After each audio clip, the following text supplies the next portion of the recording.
Hey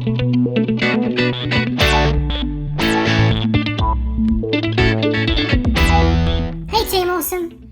Our collectors wanted to have a crack at making a simple drift track using a piece of cardboard.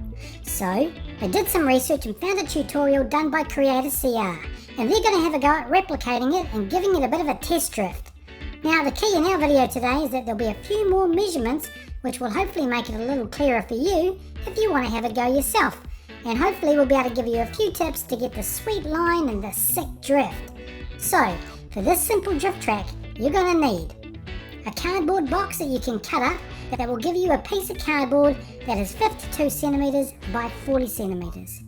You'll need a ruler, a pencil or pen, a craft knife or scissors, and some felt pens, colouring pencils or crayons if you want to make it pretty when you're done.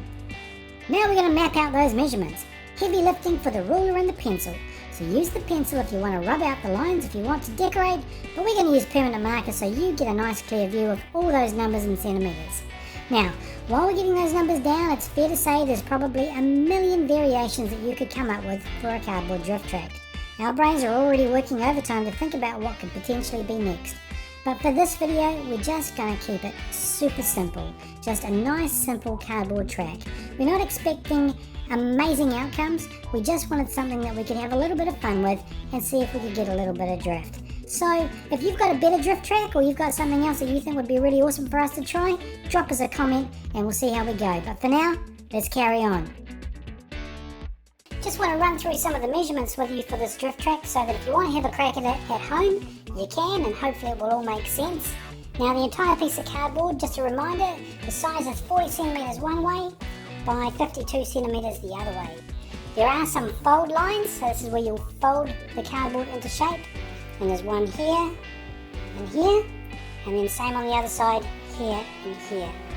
The drift track piece itself will be in the middle and will be elevated a little bit. And this little square here is the bit that you're going to cut out to create the kind of platform that will be used for the car to actually drift. And when I fold up the coloured one for you, it'll all make sense hopefully. In terms of some of the measurements, the little square in the middle here is 13.5 centimeters by 7 centimeters, and you're going to cut where the red parts are.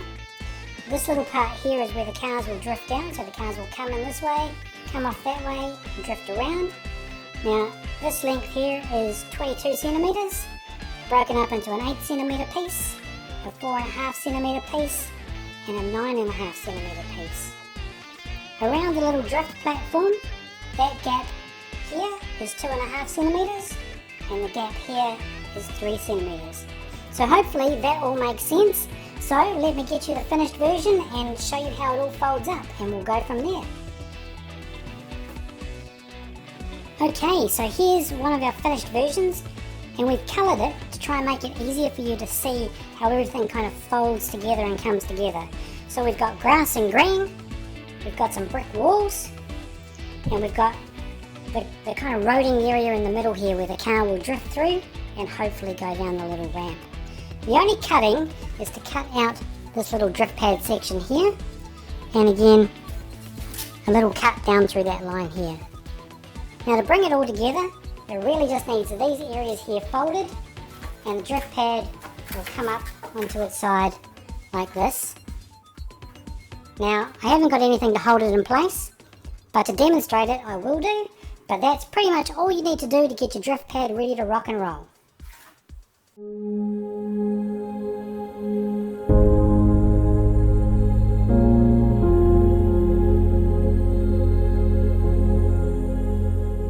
Okay, so we've set our drift pad up on the desk ready to have a play with, and you'll notice there's a few extra things that you need in place in order to make it work properly.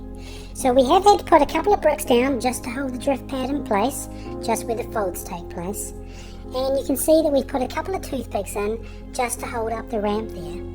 And we have put what was an old shoebox, and we've cut out a little corner of it just to hold the piece of track that launches the track.